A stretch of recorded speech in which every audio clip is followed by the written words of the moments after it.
إنما المؤمنون الذين إذا ذكر الله وجلت قلوبهم وإذا تليت عليهم آياته زادتهم إيمانا وعلى ربهم يتوكلون. فرمانك كوا فنا بقرين أخواواتا استعاذ بكين بلين أعوذ بالله من الشيطان الرجيم هنديكي لمتارباسكين إن شاء الله تعالى. يكميان بيش أوي قرآن بخوينين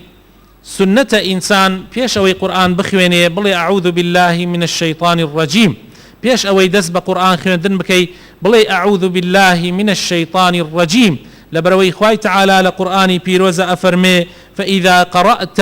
فإذا قرأت القرآن فاستعذ بالله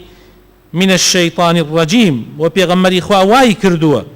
وصحابة كاني بيغمر وايان كردوه ولو رجوا حتاوكو أمروش هر بوشي وازا قرآن خوين راوتوا بيش اوي دز بكري بقرآن بلي أعوذ بالله من الشيطان الرجيم.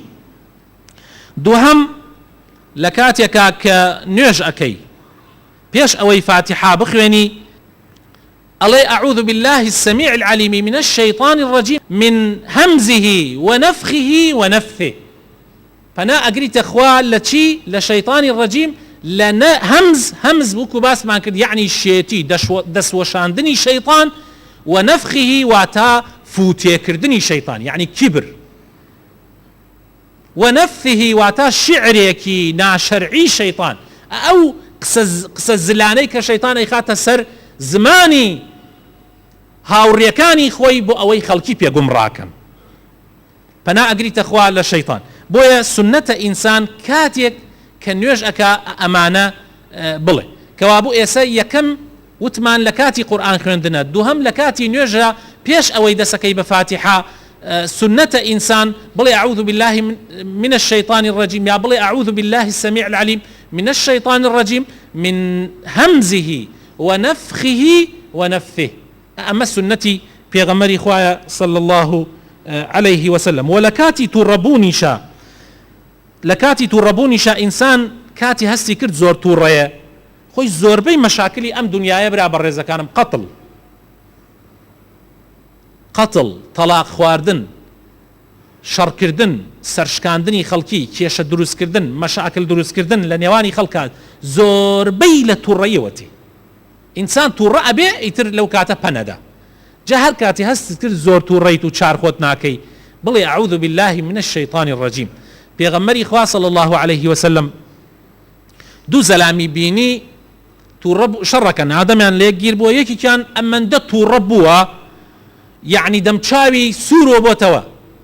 اگای لخوی نماوا وند توربوا. پیغمبری خوا صلی الله علیه وسلم عندي اصحاب كان دانشتبون لوي فرموي من كلمه يك ازانم اگر او كابرايا وا استاون توربوا بيله توريكي ناميني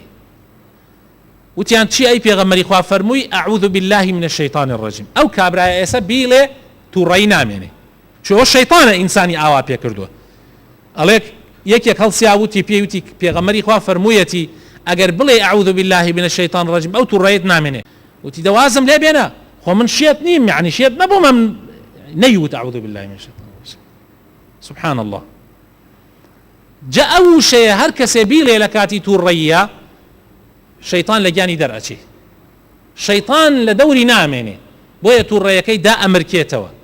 جاء مسي شوينه وباقيكش إن شاء الله بوتالي دهاتو باس يكين زور قرنق خوش يسكانم إنسان لكاتي توريا لكاتي قرآن خوندنا ولكاتي دس بيكردني نيوجا بلي أعوذ بالله من الشيطان الرجيم.